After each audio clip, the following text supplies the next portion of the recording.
Everyone thinks because you're a zombie, you don't know good coffee. Well, they're wrong. We have very active lifestyles. It's not all wandering the countryside aimlessly or scaring passing motorists. And we all love a good cup of joe. And there's only one brew that gets my seal of approval. Deadly Grounds coffee is my guilty pleasure. Bold, robust, delicious. It's coffee that can wake the dead. With over a dozen different roasts and flavors, Deadly Grounds can satisfy the most finicky of coffee addicts. The aroma is so intoxicating. It brings all of my neighbors out of the woodwork. Deadly Grounds coffee. Coffee to die for and zombie approved.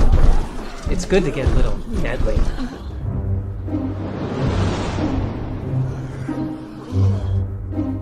Use the front door!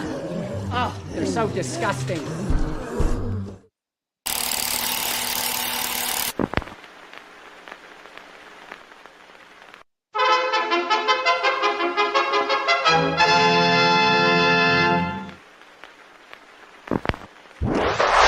Persons under 18 will not be admitted.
Hey, happy Wednesday. Y'all know what time it is, I think. Well, you all expected Leo too, so. Not here, but you guys. Leo's not here, but I am. And so is this man. No, I'm not here. I'm there. Over there. See? No. Happy Wednesday. Yeah. Second week of January, second show of January. We're just starting season 5. Yeah. Try and come back in. I don't know what's going on. No sound. Okay. Well, we wait for voices in the sky. Voices in our heads, right? Voices in the sky. So who do we bring along with us? We got Ta-da! Oh my gosh. It's me, Jar Jar from the Dorkening. I'm here. I'm helping these guys out. It's going to be a great show. I don't know. Am I introduced? Oh, there's nobody to introduce.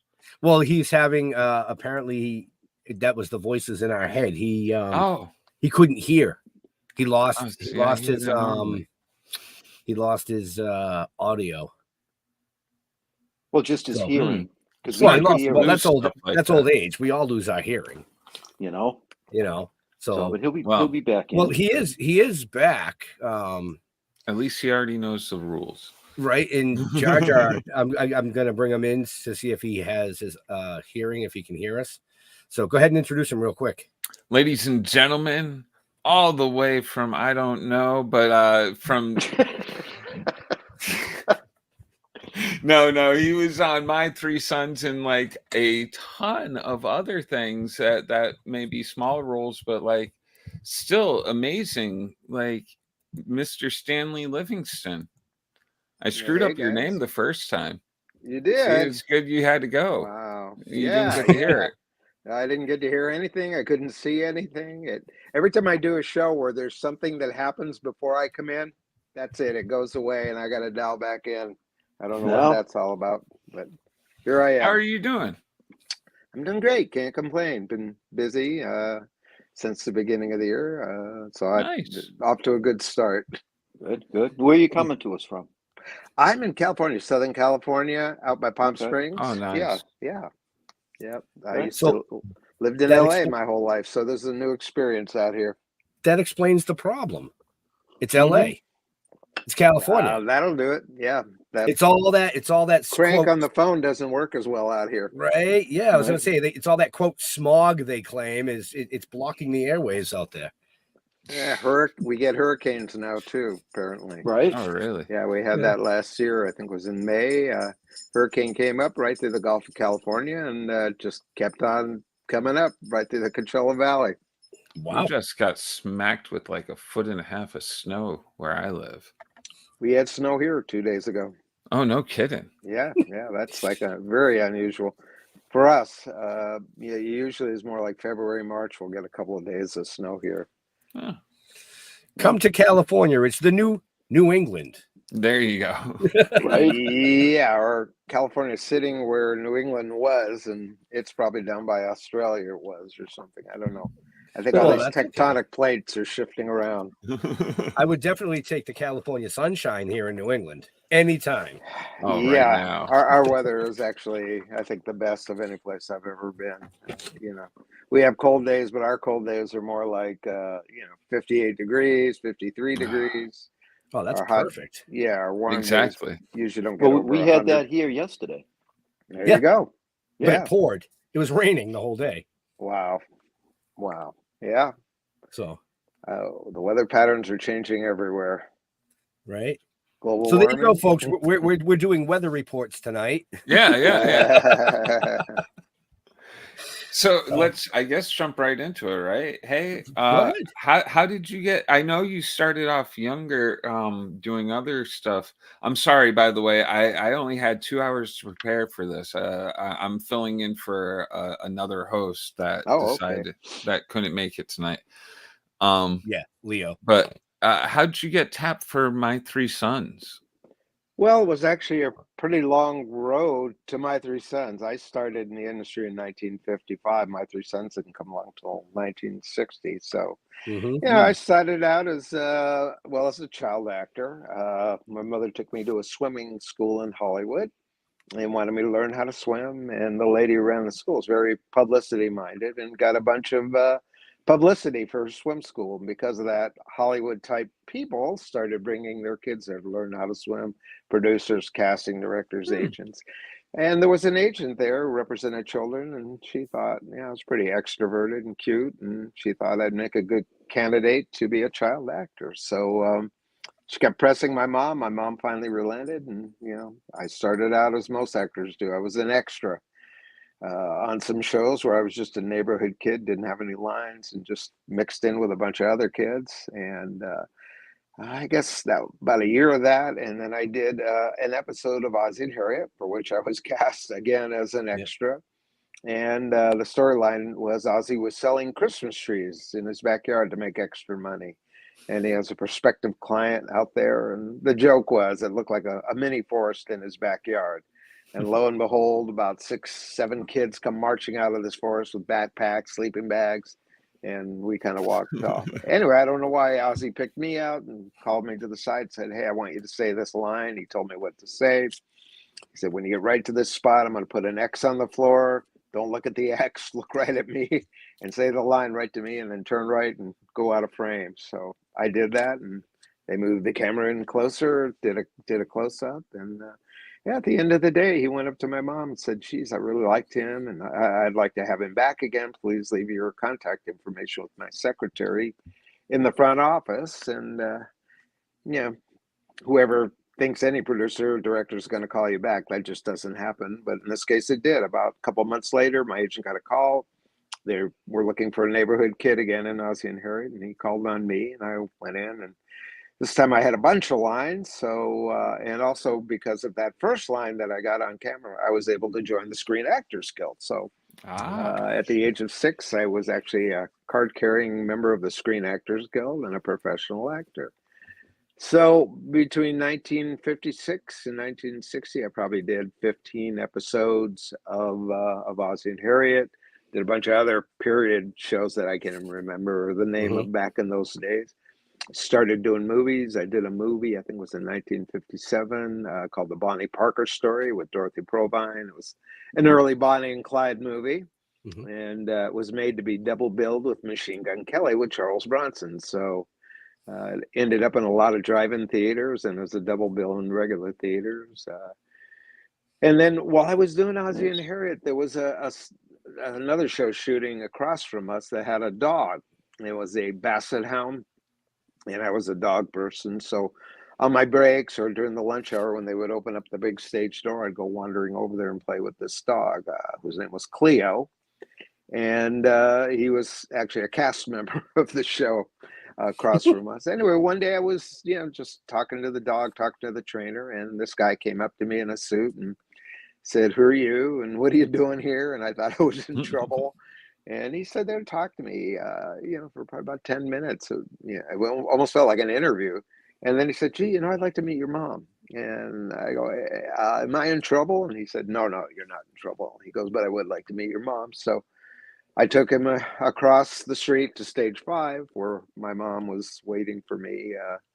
She was my guardian, and said, "Hey, Mom, this guy wants to meet you." And anyway, I kind of moved over into the shadows thinking I probably was in trouble. And this guy was going to say, "Hey, you can't leave your kid wandering around the studio lot or on another stage."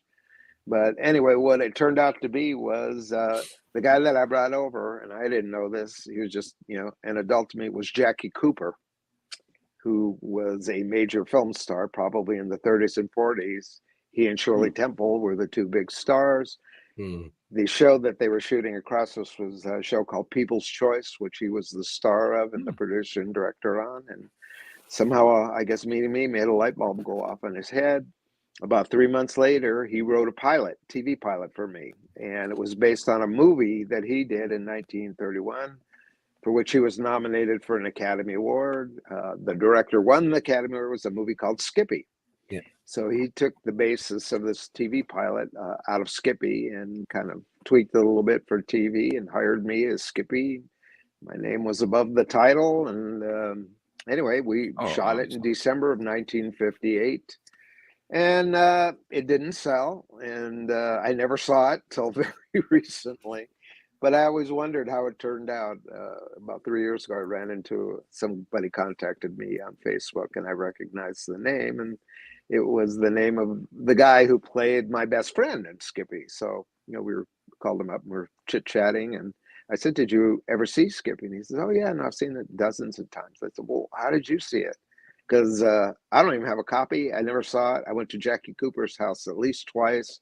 We rummaged through his attic, through his garage, and he couldn't find the 16 millimeter print. Well, he said, "I've got a DVD." So I went, "Oh, wow."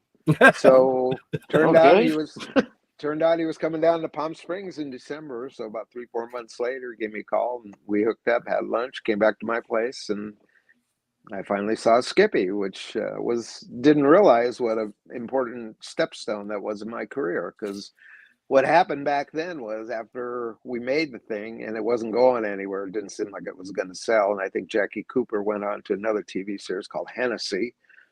It was a good showpiece. And so my agent was sending it to producers. That's how I ended up in Please Don't Eat the Daisies with Doris Day and David Niven. I don't think it had any impact when I did Rally Around the Flag Boys with Paul Newman and Joanne Woodward. And then some other things that I did in that era, so it was a real convenience. How actors say, "I have a reel." Well, today, you know, what they were talking about like 20 years ago was they'd send your videotape in, and the casting person or the director or producer would watch it. Then it became a DVD, and now it's all file based, or you go to your Actors Access thing and watch your reel. In those days, it was actually a reel of 16 millimeter film. The way you showed it was you would rent a theater after midnight when the real movies that were playing that day were over. You'd pay the projectionist to stay there, and people would come and see it, you know, mainly industry people who were interested in casting me. And somewhere around 1959, there was a series that was about to be, and they were looking for a young person, a young son, to be in it. And anyway, my agent sent By that then over. you must have felt like an old man. I was. Right? When I look back, You went through everything. I did. Well, You're anyway, already this seasoned. reel got sent over to Desi Lou, which is where Don Feddersen Productions was, and they saw this piece of film on me. And next day, they made an offer for me to be hired on My Three Sons. And at that point in time, I was a pretty well-known commodity for TV and you know, for potentially in movies. And I was actually up for a movie at that same period of time, and they offered that to me. So, as luck would have it, my agent was killed in a car crash. Like right while all this was happening, as luck would have it. Well, bad luck for her, bad luck for me too, almost. But what happened was I ended up with another agent that we really didn't know, but she was a very well known agent, but she took me.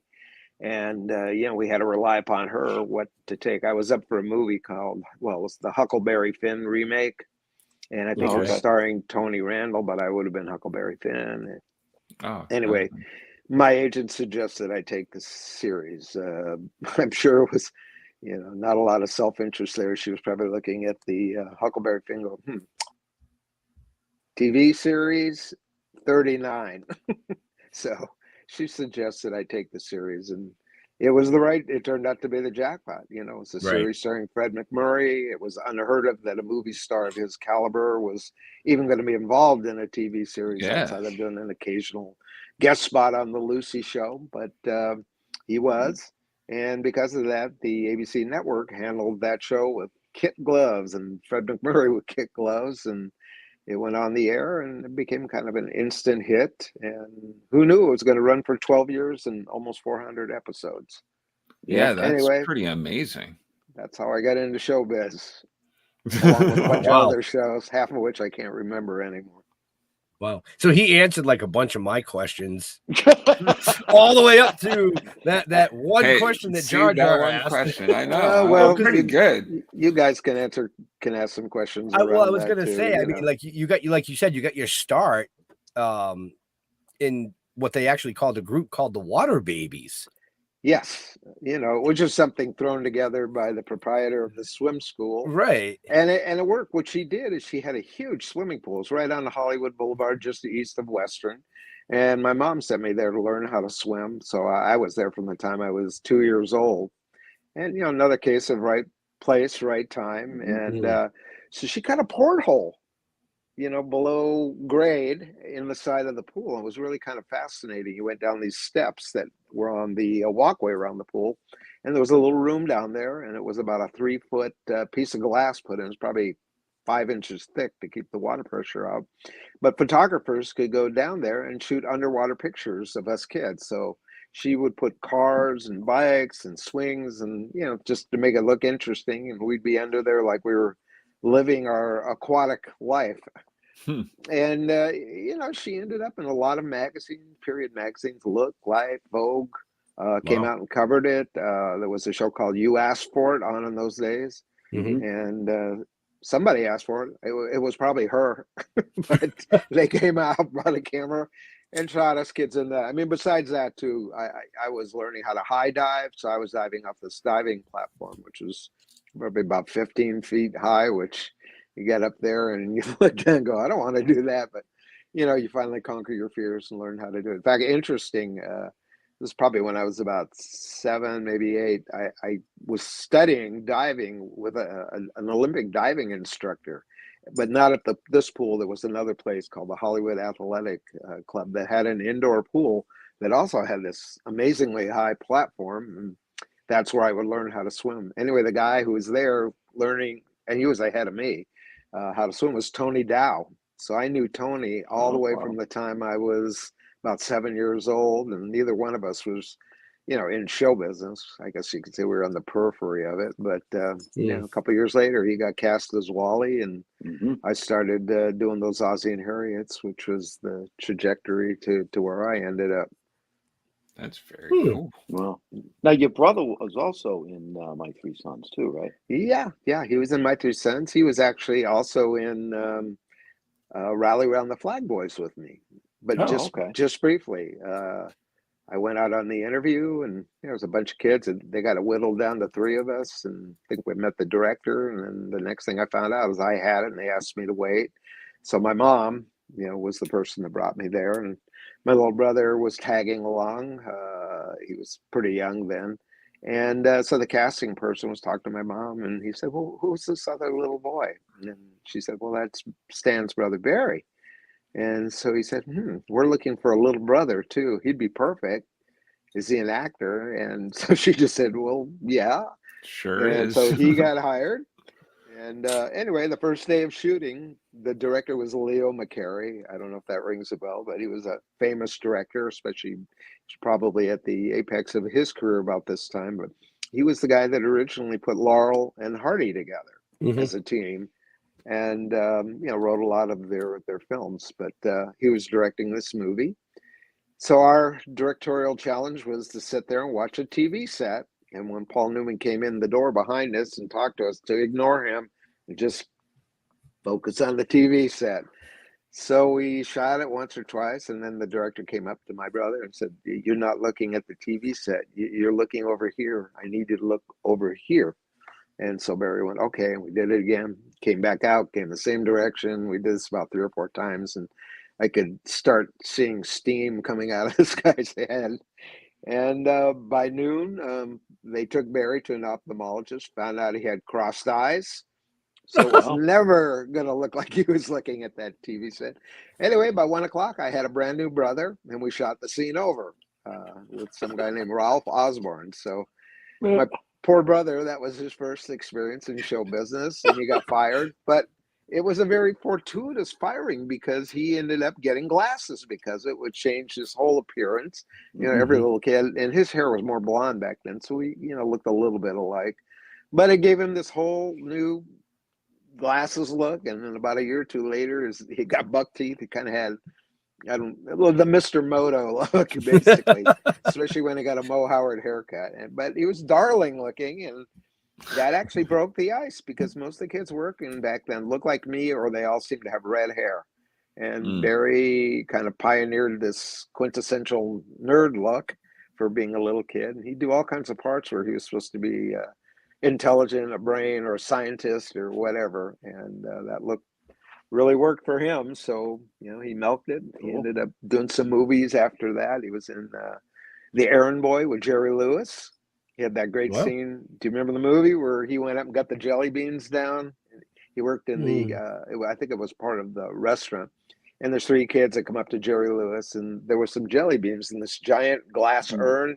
So he had to pull the ladder up, go up. So he asked the first kid, "What do you want?" He said, "I'd like to have 10 cents worth of those jelly beans, sir." Goes up the ladder and goes through all kinds of machinations to get to it, and is struggling to carry this huge volume of jelly beans down. Scoops out 10 cents worth, gets it to him, goes back up the ladder, puts it up there, and then he goes the next day, "What would you like?" "Oh, I'd like 10 cents worth of those jelly beans, sir." So you saw I do remember that. Went up and down and finally puts it up. And so he looks at Barry and he says, I guess you'd like 10 cents of those jelly beans too. And he says, "No, sir." He goes, and so he goes back up and gets the thing. He goes, "I like 5 cents worth of those jelly beans." And Jerry Lewis goes off on him. It was cute little skit. Right. I do vaguely remember that. Yep. What was school like for you guys back then? Did you guys go to like private schooling, or did they have like on the lot schooling? Well, that was kind of interesting for us. We were what happened for me was we had a tutor when we were shooting, and I'd have to put in 3 hours a day, no matter how I got it in there, even if it was in 15-minute increments. I'd be in school, then called out to work, come back, do another 15, and sometimes that could last from 8 in the morning till 4 in the afternoon. Oh, Christ.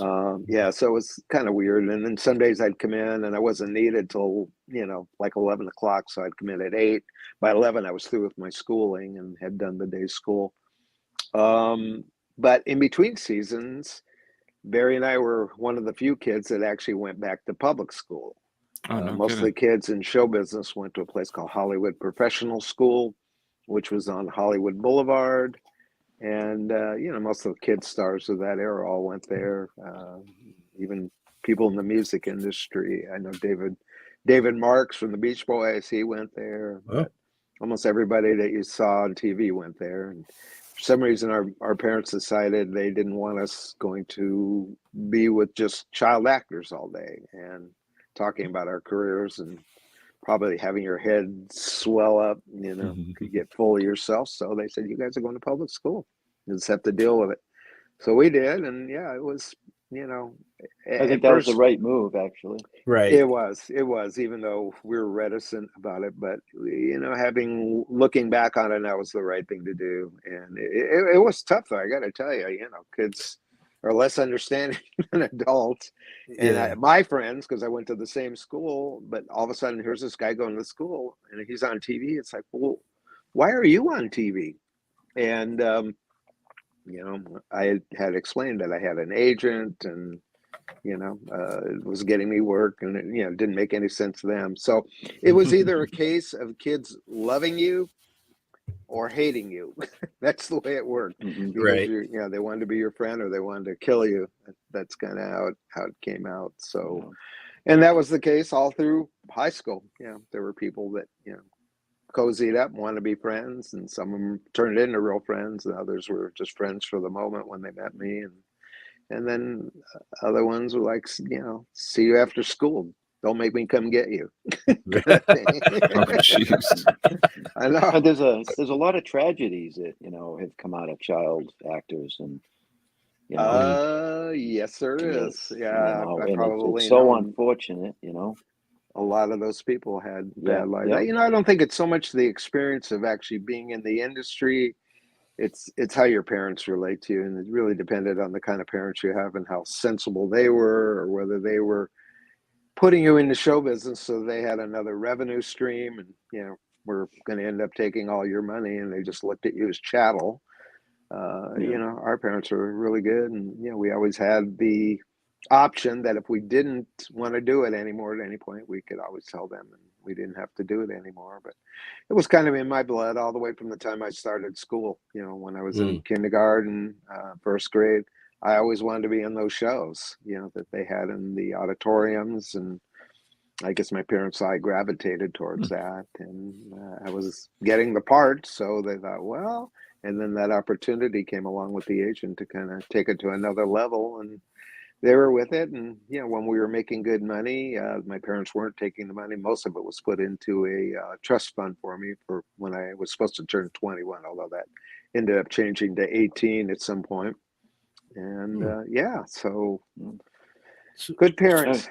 Gotta pick your when I was a kid, I did one play when I was a little kid. Fuck that, never again. Hated it. Yeah, not for people me. Either love it or they don't like it. They like performing, or they like the adulation and people clapping for them.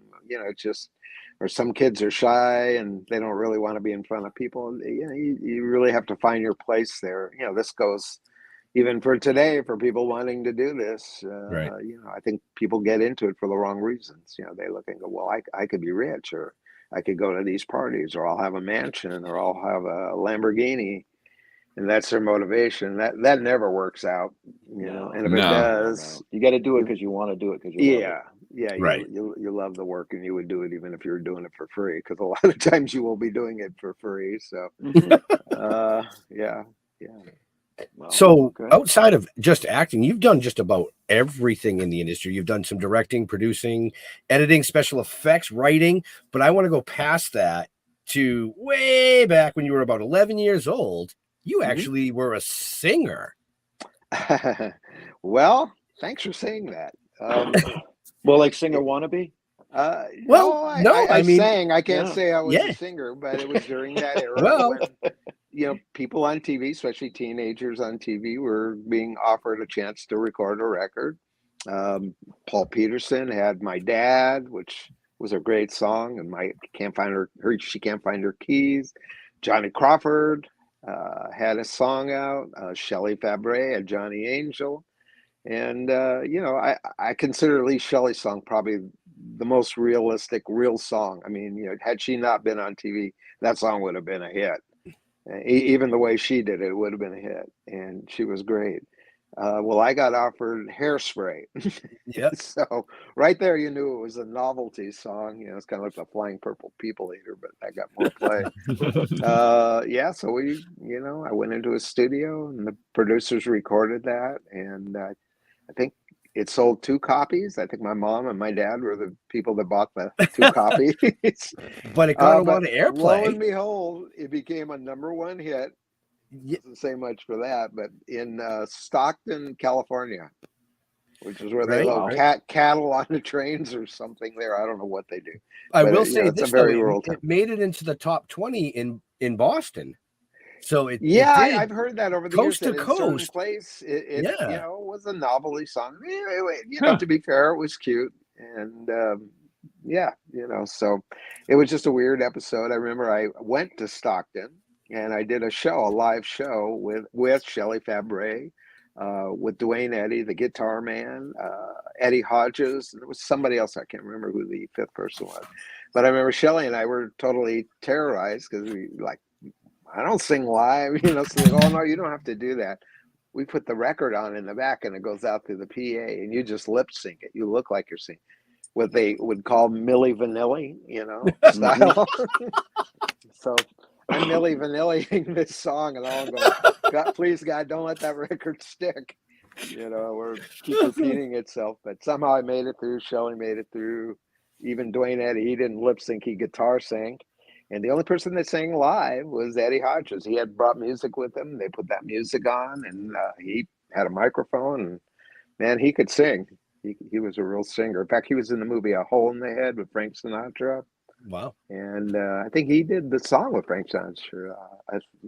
What was it called? Something about an ant can't move a rubber tree plant. Oh, High Hopes. He's got high hopes. Anyway, that was Eddie in that song. Wow. Yeah, he's pretty good. I just happened to read. Yeah, I just happened to read that, and I'm like, oh, I have to bring that up because that's one of those things that, all child actors or somebody that's recorded that one song, they go, ee. Yeah. So at least it's not as bad as like Corey Feldman, who actually believes he's like a rock star and stuff. I probably thought I was too. All of us guys my age got end of 1963, our whole world changed because the Beatles came out in December of 63 or January of 64.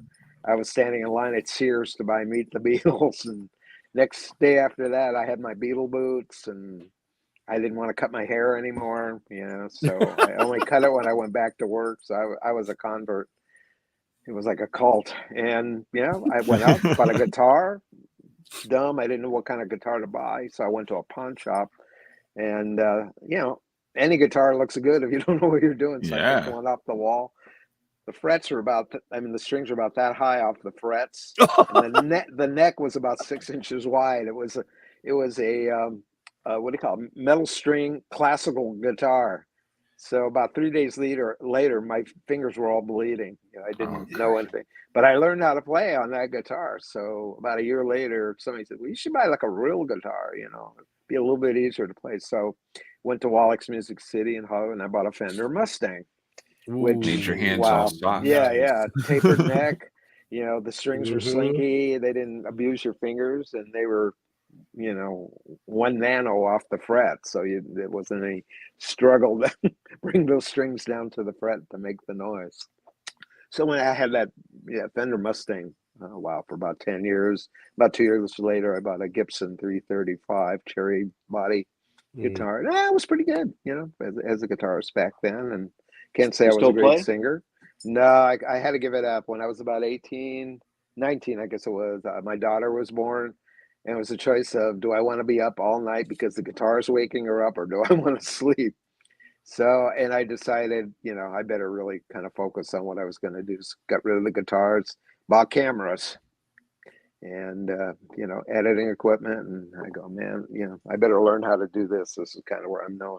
I'm never going to be John Lennon, Paul McCartney. I don't even think I'm going to be Tiny Tim. So, yeah, I made my move.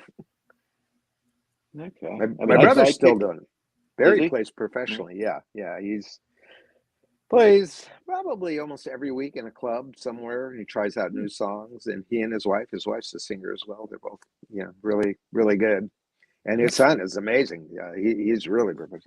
They've cut probably about 6-7 albums by now.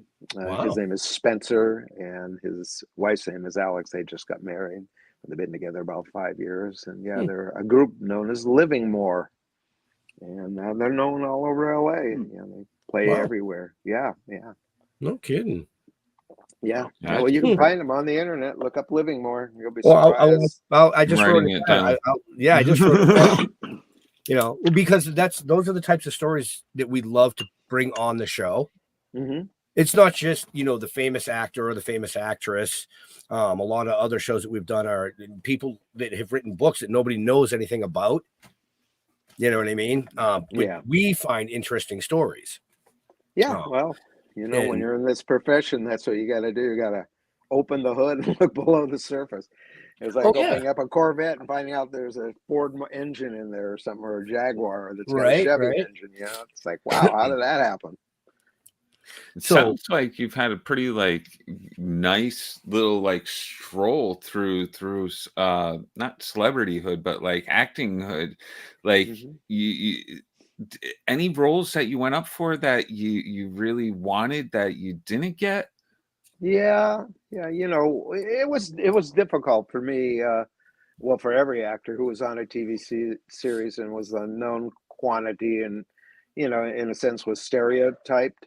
Mm-hmm. And anyway, when My Three Sons, I was anxious for it to end so I could go on with my career or whatever that was going to be. No kidding. And went out on some interviews, and a lot of times I wouldn't get hired because you'd walk in, they go, Chip. Well, I don't want Chip in my movie. It's like when this character walks on, it's kind of like what happened to George Reeves way back in the 50s. Yeah, after he had done Superman. It was very difficult for him to get work. In fact, I think he was in a movie that's kind of in the biography about him, and they were screening it for some people. And when he walked in, I think it was supposed to be Gladiators, and all of a sudden somebody goes, "Look, it's Superman!" And it's just kind of jarring and stopped the movie, and they had to cut the scene and cut him out of the scene, and it really kind of wrecked his career. Well, I was sort of a victim of that too. It either worked for you. Fortunately for me, there was B movies, and those are the type of people that would hire. The Roger Corman, Gene Corman, anybody making a low budget movie saw the sense in having some known quantity, even if you weren't a movie star. But the biggest problem of all was the casting people. They really were, I guess, the gatekeepers of getting into the movie industry. And if you were known for TV, they didn't even want to see you, most of the time. And wow, I remember I made a big mistake. I wanted to be in this movie because I read the book, and the description of the book was me. So I called my agent. He couldn't get me on this interview. It was a big movie too, and so I called an attorney who was a friend of mine that I knew could make a call and get me seen by this casting director, a guy named Lynn Stallmaster, who cast everything. And this is dumb of me to do, but you learn your lessons too, even if you've been around a while. What happened was I guess this guy called the producer, ordered Lynn Stallmaster to see me on an interview, and I came out, and he just, let me read, and it said thank you, and then I walked out. Right then and there, I thought, I'm never going to be called on a Lynn Stallmaster, because I went above his head, forced him to see me, and I think that was a case where they didn't want that to happen in this film. And anyway, the film was called The Last Detail. It starred Jack Nicholson, and they were two SPs looking for an AWOL sailor. And even though the description in the book was a description of me, height, weight, hair, just kind of all-American looking guy, they went completely in a different direction. And the guy that did the part was brilliant, and he's goofy and had a big career after this movie. It was Randy Quaid. Wow. No. Okay. Yeah. So completely different direction. Right. And, but I kind of signed my own death warrant there with Lynn.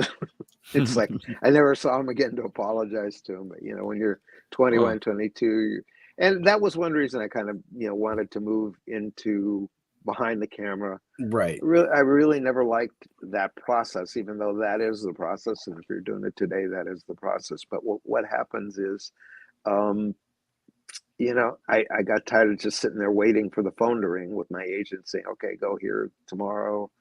They're sending a script today and doing all that. So you're just waiting around a lot, kind of waiting for luck to happen. And that really wasn't who I thought I was. I wanted to make things happen and make the calls myself and talk to people. And as an actor, you can't really call people, but if you're another producer, director, you can call anybody and talk to them. Just don't ask for a part, but you can talk about the business and directing or whatever you need from them. But if you're an actor, it's just unacceptable to do that. There's just this, line, a demarcation line between actors and everybody else. I don't want to hear from you unless they want you. Are there any roles that you did that you wish you didn't? No, I can't say that. There was, a couple things in My Three Sons that I wish I would have been more vocal about. We did an episode where Chip had long hair, and it's pretty well known episode. And it was kind of bowing to the fact, I guess it was probably about 1965, 66, where kids were growing their hair long. I mean, when I lived in Hollywood, but I had buddies of mine, as soon as they said the final cut at the end of the season and we wrapped, my hair started growing. And I had my hair pretty long. But I had friends whose dads were like, you're not getting a haircut like that. They had looked like they just came out of the Navy, and they were really not liking it and having fights and stuff. Anyway, we did an episode where our parents, were frowning on the fact that we had long hair and it was always the My Three Sons way, where Fred's character, Steve, without wishing that I didn't have it, but never going to come out and say, hey, you got to cut your hair, a demand, and was hoping that I would do it on my own. That was the premise of every show. He never really made us do things. He just hoped that he instilled in us the qualities and the attributes where we would recognize we were making a mistake and then do the right thing. So I was okay with that. And that year I had long hair and had to come in and get my hair cut to do My Three Sons. And, it was kind of short still, for, when I was doing the show. But the wig they got was horrible. It looked like they must have robbed it from like Joan Blondell or something. It looked like a Siamese cat on my head. And I'm like, God, this is like, people don't have long hair like that. It was like curly, and I mean, it was just ridiculous. And the fact that I had just cut my hair, I'm like, why didn't we just shoot this out? When I had the long hair, it was my hair, and it, looked real, and it was kind of a great haircut. And meanwhile, I had to walk around with this thing during the episodes. In fact, who else was in that episode was Jay North, the guy that played Dennis the Menace, played my friend. So we were the two guys with this. I mean, I can't even say it was white. I mean, blonde hair was like white. We looked like, remember that movie Village of the Damned? We looked like two kids out of Village of the Damned. It was terrible. Anyway, that would have been an episode I would have preferred to not have been in. And it was when I had to go back to school that year, I was like humiliated. I just, hoped they would lose the reel and it would never air, but it did. And, guys came up to me and go, yeah, you look like a real a-hole on that thing, I'm like, hey, I'm just an actor. They made me wear it. I didn't have anything to do with that. But yeah, there'd be things like that in the show. Some of the episodes were just kind of corny, but that was very sensitive to me because, at that age, you just want to fit in. And, if other people have long hair and kids were starting to grow their hair long, you just want to fit in with that. That's how it is when you're a Right. teenager. You don't want to be that one guy that, you know, does something weird and nobody likes. So, but you know, with that thing on my head and being on TV in front of 60 million people, that didn't help. Let's put it that way. Right. So I was angry about that. But yeah, you know, most things that I've done, I was glad to do them, because as an actor, you know, to get a job is just so hard. You got to go out and audition. And, you know, when My Three Sons ended, that was a funny story. You know, I'm been on a pretty much top 10, top 20 TV series for 12 years. So I was a known quantity. And, you know, I was kind of anxious to see what else was out there for me as an actor. But when the series ended, yeah, I figured I'd be getting like a movie offer to be in another TV series, you know, pretty quick. And my agent called and said, "Do you want to take some time off?" And I said, "Well, maybe just a couple of weeks." And so I did.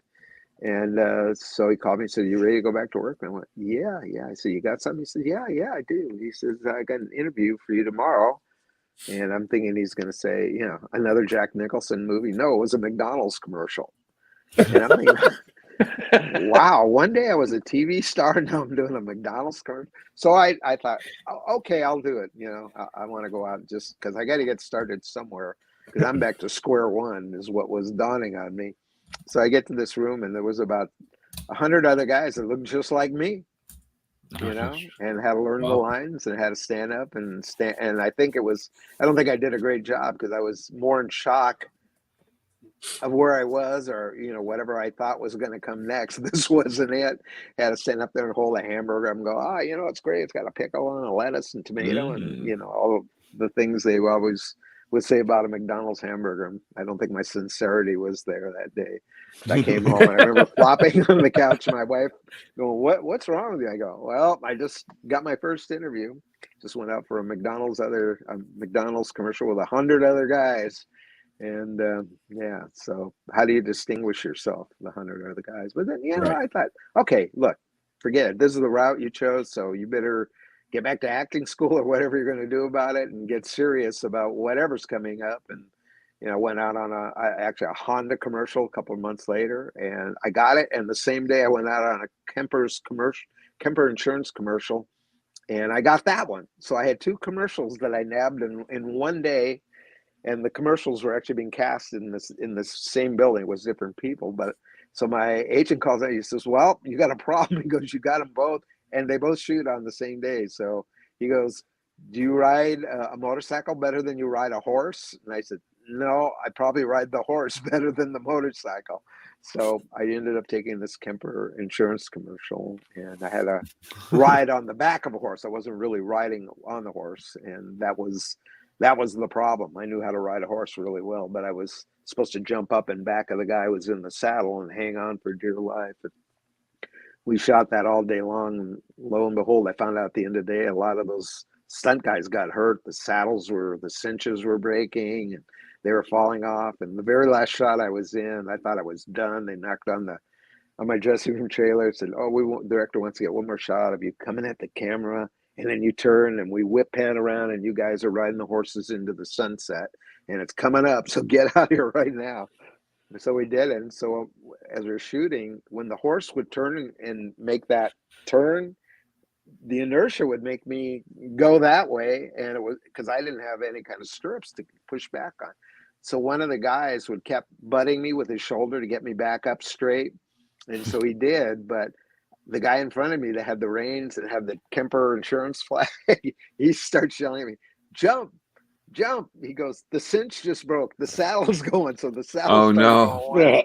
So I just went like that, went over backwards and landed on the ground. And man, it literally almost tore all my clothes off. Fortunately, I wasn't hurt. That guy, I think, broke his arm or a couple of fingers. And it wasn't until later in the day I found out they were demanding stunt pay or something, because a lot of people got hurt. And yeah, it was a pretty wild day shoot. But lo and behold, that little insurance commercial, you know, if you can get a good commercial back in those days, you can make $100,000 in a year and not work for one day's work, because they paid so well if it was a national commercial. Well, this was a national commercial, but it only played during tennis season. That's what these call. So I think it was from January, February, March, to like April or something. And it didn't sound like a lot in that day. I made my day's pay, but I ended up making, I think it was $15,000 a year. So that would have been 60 had they run it all year long, maybe more, for 10 years. Wow. 1 day's work. Yeah. That's fan-friggin-tastic. Yeah. That's what they call royalties. Smart. Royalties, residuals, yes. Take the residuals, folks. Take the residuals. It's funny those that days they were worth something, though. Right. It's funny that it was such an unsafe thing since it was an insurance commercial. I know. That's what I said to the guy when I was, they saw me fall off, the other guy fall off, and all the other horses turned around, kind of were coming back. We're still laying on the ground there. I wasn't really in pain, but I remember the guy from the commercial agency came up and he's like looking at me, he goes, "Are you okay?" And I said, "Is it too late to buy any of that insurance?" Yeah. Wow. Oh, that's too funny. Yeah. So the worst part of it actually was I wasn't really hurt from the fall, but from having riding on a horse all day. If you haven't done that, I couldn't walk for 3 days. I was like walking bow-legged. My inner thighs were just killing me, man. Oh God, that was like horrible pain. Right, bruised tailbone. Oh, the whole the whole yard. Yeah, do that for fun. I can't believe it. Right. So what do you got coming up? Yeah, I was just gonna say that. Well, I've been working on this project actually for a number of years, and it's been up once. I did it's a documentary as far as the Screen Actors is concerned, but what it is, it's an educational documentary, and it's for actors, but it has nothing to do with acting. So people go, well, what could that be? And anyway, so to describe it, there's acting schools all over. If you're going to become an actor, you start somewhere, either at a mom and pop local acting school, and you have a teacher.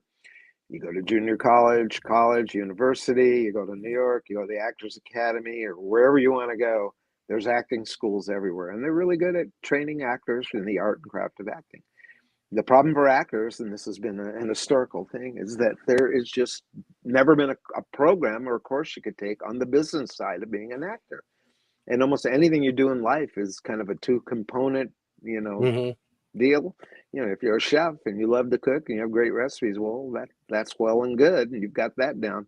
You know how to run a restaurant, sign leases, and the equipment, and all that. Mm-hmm. So you can be the best chef in the world, but if you don't know how to run a business, you're going to be out of business. And it's so true for actors. It's so deceptively simple. It looks like you're just going to be doing acting, but there's this other side, what are called the non-performance skills, or the business side of the industry, that really elude everybody, because there is no program, there is no book.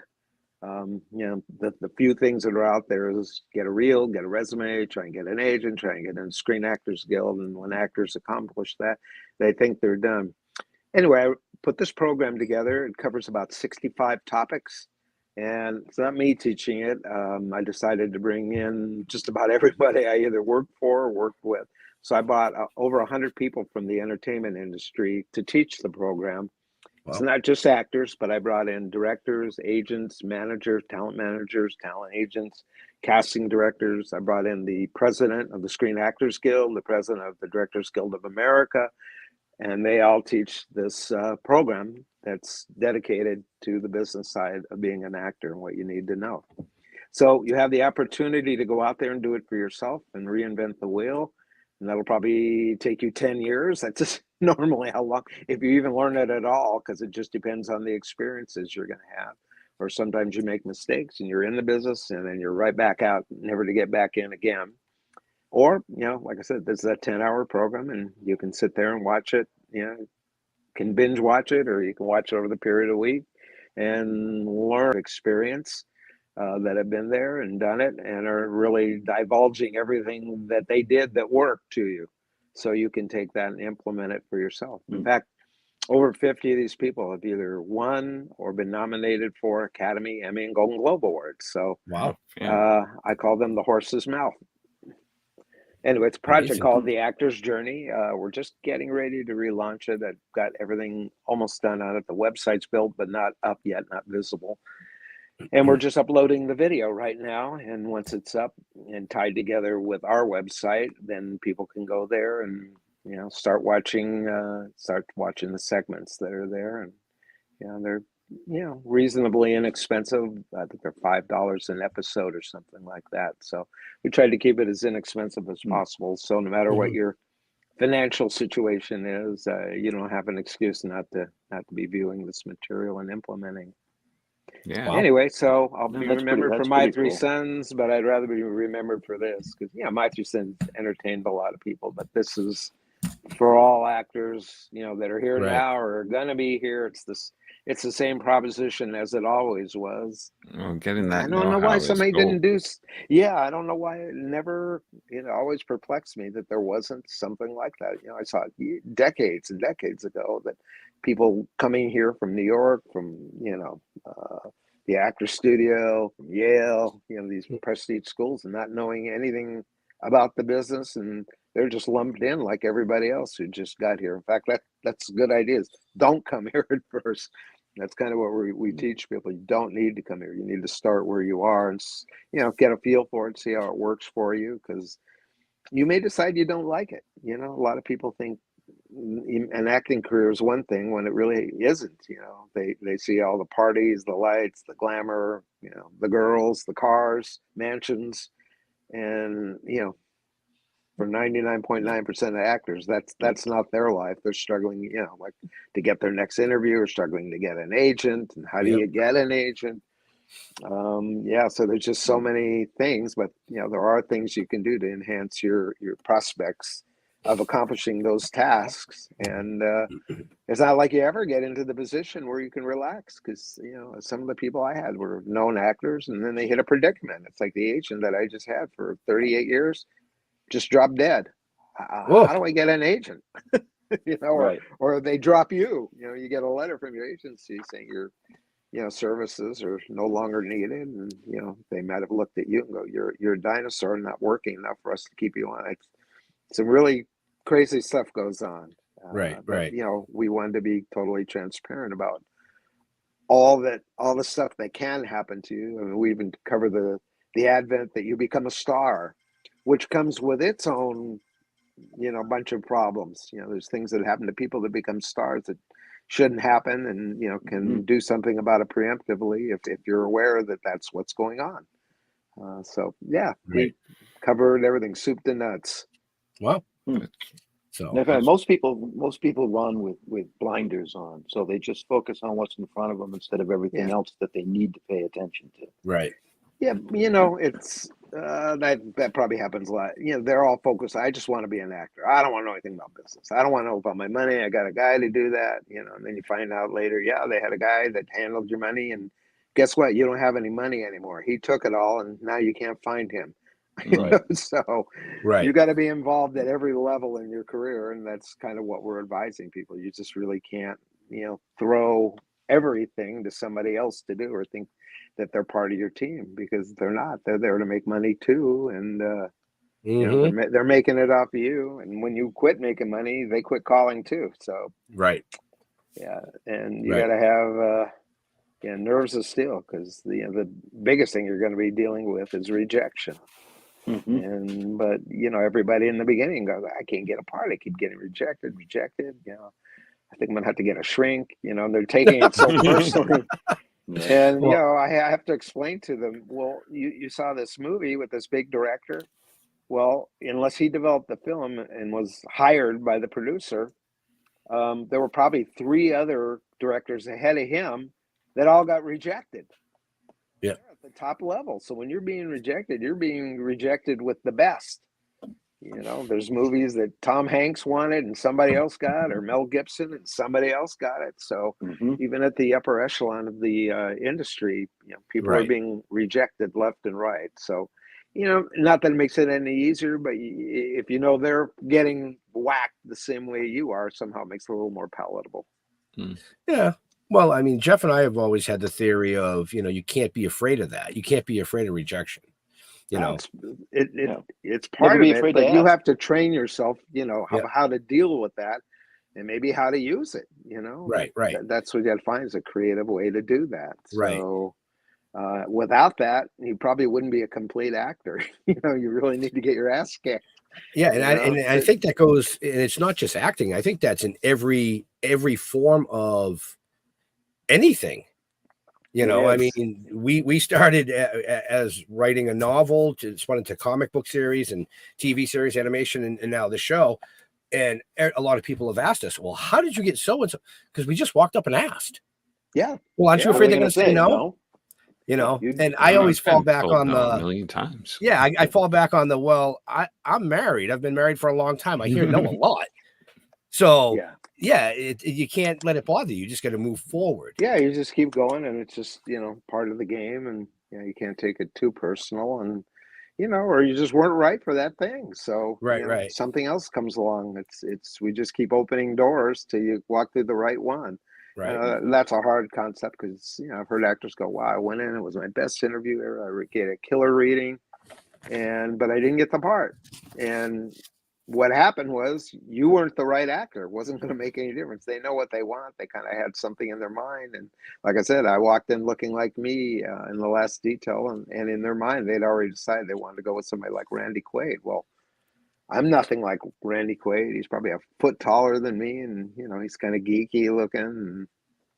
And it just that's the thing. So you can't second guess anything. These guys know what they want. They know the second you walk through the door whether you're physically right, and then it's a matter of whether you can deliver a reading that they think is acceptable, or that the director can work with, or redirect you to do something else, or actors make all kinds of crazy mistakes. The guy is being interviewed to play the bad guy, he comes into the interview, but he comes in and in the middle of the scene he pulls out a big 12-inch long butcher knife. He's holding it up in front of the casting director and the director, and when he leaves, they're like, "Whoa, I don't ever want to see that guy again." Right. And nobody told them, "Wow, you're not supposed to do that." Yeah. You're a method actor, but you don't bring weapons into the casting room. But people do, thinking, "Oh, well, they're gonna remember me," and they remember you.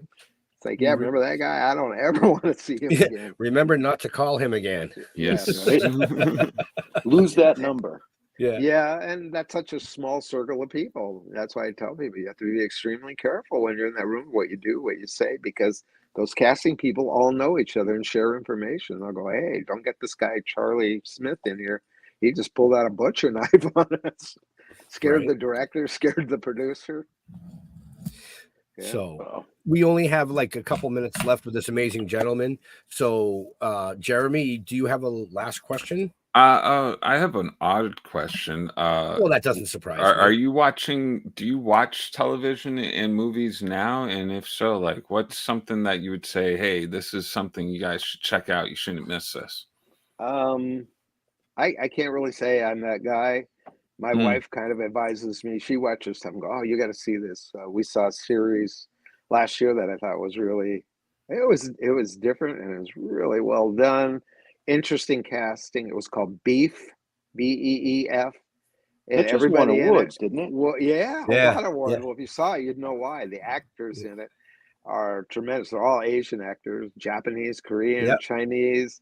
And it's a story of this girl who gets revenge on a guy who backed into her car, almost hit her, and then turns out she's the worst one. She's like the stalker after that, and it's just this diminutive little Asian woman, and where it goes is unbelievable. Yeah, but it I was think so well done. And you're the second one that has recommended that. Francesca DeLuca. Yeah, I haven't seen it. Yeah, that was a wow for me. Other than that, I don't want to say I'm stuck in the past, but I like to watch, what they would probably show on Turner Classic Movies. I've got a lot of DVDs, and there's movies from my past that I just still enjoy watching. I just watched the original The Thing from 1951. Oh, wow. Mm-hmm. Yeah, I hadn't seen it in so long, and somebody found me finally a DVD of it. I love the Kurt Russell version too, but when I was a kid, I saw this, and it really scared me. And I thought it was an interesting film because it was one of the first films done about, the possibility of UFOs, and which kind of began around the time of Roswell in 1947. But yeah, nobody did a movie about it. But this is, a movie where the U.S. Air Force, comes across something up at the North Pole, buried in the ice, and it's got a human-like figure in it, and they don't know what it is. It's not any kind of graphic stuff like in the remake that John Carpenter did. And I love that. Right. I love that movie too. It's just it's like the old original, The Blob. Yeah, I just got that too. The guy that sent me the thing sent me The Blob, so I'm going to be watching that. But yeah, the second thing was, I thought, really good. The guy that wrote it was Burt Lancaster's son, Bill Lancaster. And if you listen, then it's just the most sparse dialogue. It just tells you what you need to know, or that stuff that would drive the characters. And it's, got funny moments in it, but it's completely terrifying, especially if you've ever seen it in a theater. I went with a buddy of mine at the time when it came out. I used to be neighbors with Sherman Hemsley. So we decided to go see it one night at a theater. Man, he freaked out. He goes, man, I'm having like nightmares every night because of that part of the thing that like turned into a head and grew legs and was crawling around like a spider. He goes, I'm having nightmares every night. Yeah, that was a pretty graphic movie, I have to say, but inventively so. Right. But I grew up with horror films, and just being a kid in that era, they had a monster, I think it was a magazine called Famous Monsters magazine that was big, came out about 1956, 57. And right outside the studio gate, there was a restaurant called Oblat's, and we would go there occasionally for lunch, and they had a news rack, and that was the first place I ever saw it, and started collecting them every month. But, with stories about the makeup guys on it and the technicians that work on it, Willis O'Brien for King Kong, and Jack Pierce, who did the Frankenstein makeup, and then stories about Lon Chaney and Lon Chaney Jr., Frankenstein, and it would get into the sci-fi stuff too. So I was always into that stuff, and just Henry Hall. Henry Hall, Werewolf of London. Well, guess what? At the beginning of Werewolf of London, it starts off when he's in Tibet looking for that plant or a flower there. That's the same place we shot that Kemper Insurance commercial. It's called Vasquez Rocks. You see the rock kind of going up at an angle. It's in so many movies, but it's a weird piece of geology funny. There from an earthquake. Thrust this piece of rock up. Wow. Excuse me. And if you watch, I must have seen that movie 10 times in my life, and suddenly I went, wait a minute, that's Vasquez Rocks, and it's supposed to be Tibet. It's amazing how much certain locations in LA were used over and over again, from shooting insurance commercials to werewolves running around on them. All righty, Jeffrey, you got a last question for this amazing gentleman before we have to let him go? Yeah, because I get to bail pretty quick too. No, I don't have a question. I've got a comment. Okay. Wow. Okay. When I was a kid, my father, because I have two brothers, so there was three sons, and he used to, at the beginning, make us watch My Three Sons. Okay. Because it helped. I think it made it easier for him dealing with three boys of his own. Yeah, he probably identified with it. The show, if you say one thing, it was probably a good thing, because the show, without being too preachy, really taught a lot of values, I think, to kids in a non-preachy way. Because like I said, the Fred MacMurray character, never grabbed a hold of us and go, oh, you little kid, you do this or I'll punch your lights out, or kicked us in the ass. He would say things and teach us, and then expect us to learn from it, or to have an epiphany and go, oh, I did the wrong thing, and come clean. But your dad probably saw that in the show and thought, hey, this guy's doing a better job than I could do. And it's not like he wasn't. Show. I mean, all the four of us would sit and religiously watch that show. Well, that's one of the things I think about shows out of that era that's different now. That's why people have, I think, such fond memories of those shows, in particular My Three Sons. It's not so much the show, it's how we watch them. Because if it was like our house, we had a den, a rumpus room, and I was there with my mom and my dad watching those shows. It wasn't like I was isolated in my bedroom like you are now, or with your iPhone, or no, people don't get together like that. So it's kind of a family thing to watch television. And how many things can you think back on that you actually did with your family that you remember? Thing Right. here, thing there. But television was just a big influence and a big factor in everybody's life, and it was something that the whole family gathered around a TV set, no matter what they were watching. Right.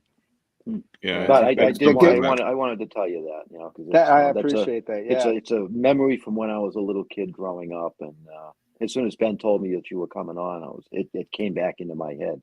yeah. It always gives people the warm and fuzzies to think about where they were when they were watching the show. It's like a Right. lot of stuff I think about my parents then, and we're all in there. My dad probably just went out and brought back a box of Chinese food. We're all sitting in there eating Chinese food in front of the TV set, watching. God, could have been McHale's Navy or man, weird. Wow. Yeah, different TV shows of that era. Oh yeah. Yeah, it was. I mean, Some good for ones. me, I'm in it, but I had the same experience you guys did. I was doing the same thing with my parents, and I think about watching all the stuff we watched. And in those days too, people generally only had one TV set, and the parents kind of controlled it to a degree, and so we were sort of forced to watch. Only one I kind of drew the line. It was Lawrence Welk. I didn't want to watch that. I'm not watching that. Come on, you didn't like the Bubbles? Not the Bubbles, no. Well, that's what I was saying. My Three Sons was almost not really My Three Sons. My Three Sons was almost My Three Daughters. And the three daughters were, what was it, the Lennon sisters or whoever was on there, McGuire sisters? I don't know. It was three girls that performed on that show for Lawrence Welk. And Don Feddersen, the guy who was producing My Three Sons, his original idea was to do a show called My Three Daughters. And they were in negotiations with the guy who was going to play the father, which was Eddie Albert. And the McGuire sisters backed out of it. They didn't want to leave the Lawrence Welk show, so it went down the drain for a while. I think until Don Feddersen saw a movie called The Shaggy Dog. And it had Fred MacMurray in it. It had Tim Considine in it. But it had Tommy Kirk and Kevin Corcoran as the two other brothers. The only thing missing was, the bub, the grandfather. It even had a dog. It had Hobo, the one that turned into the Shaggy Dog. So, yeah, I think he got the idea of that and approached Fred.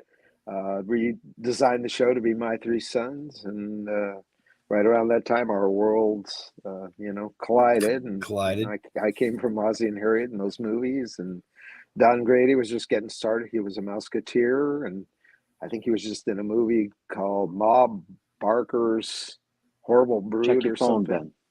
Ben. Huh? Yep. Something's going on. Oh, am I gone? I really need to go. So Okay. Yep. I hate to do that, but that's all right. That are happening. All right. Things that are happening. Well, but thank you, Stanley. I really appreciate it. It's been a great show. I loved hearing the stories, and I'm gonna have to go back and watch some of those episodes all over again now. I think they're up on YouTube. Well, I think they committed. I can find them. Yeah, I can definitely find them. So, but sorry, I got to run, but I definitely have to run. No problem. All right. So, thanks, Jaja. You can go. So, anyway, Stanley, where do you like folks interacting with you on social media? Well, I have 4 Facebook pages, so any one of those, I post things too, not daily, but fairly often, or if I'm doing something, I post it there. But most people come to my website. I have a, I guess you call it a fan website, and it's at StanleyLivingston.com. And it's got everything about my career there, all the movies that I could think of that I was in, all my credits. I kind of did it as an homage to My Three Sons, too. So there's a lot of information about My Three Sons there. A lot of historical stuff, a list of all the people that were in it, whoever appeared on My Three Sons, a list of all the big movie stars who were on the show or were yet to have big careers, like Beau Bridges and Martin Sheen, Sally Kellerman, Jodie Foster.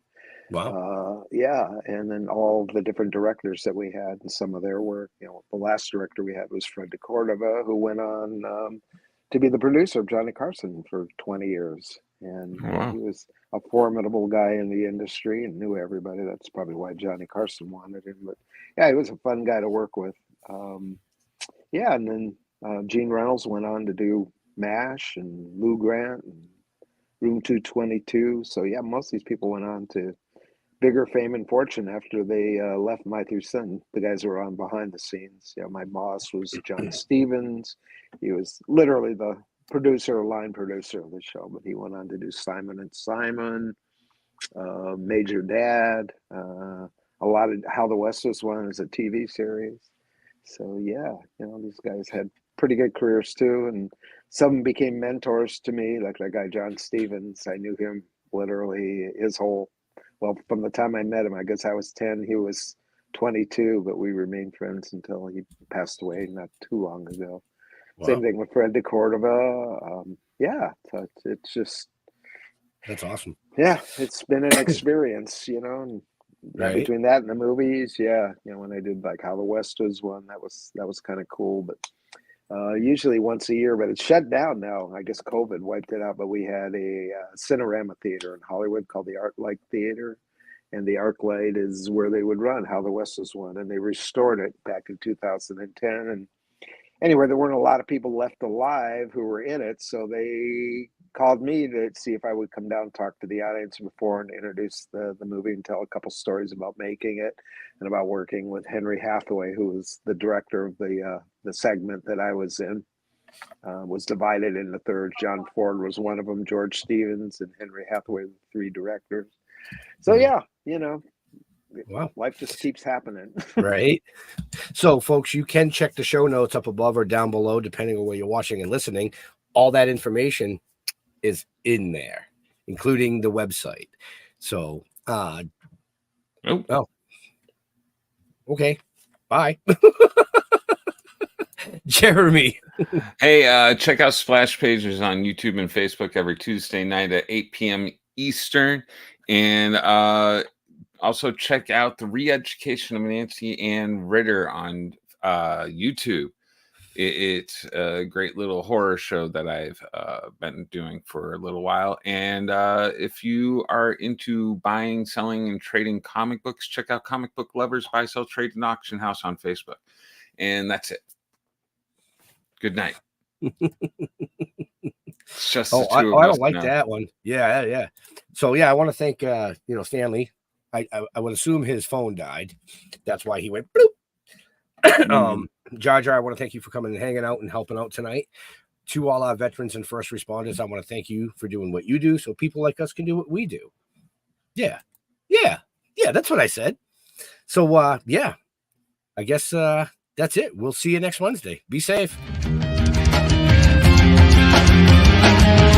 So come on.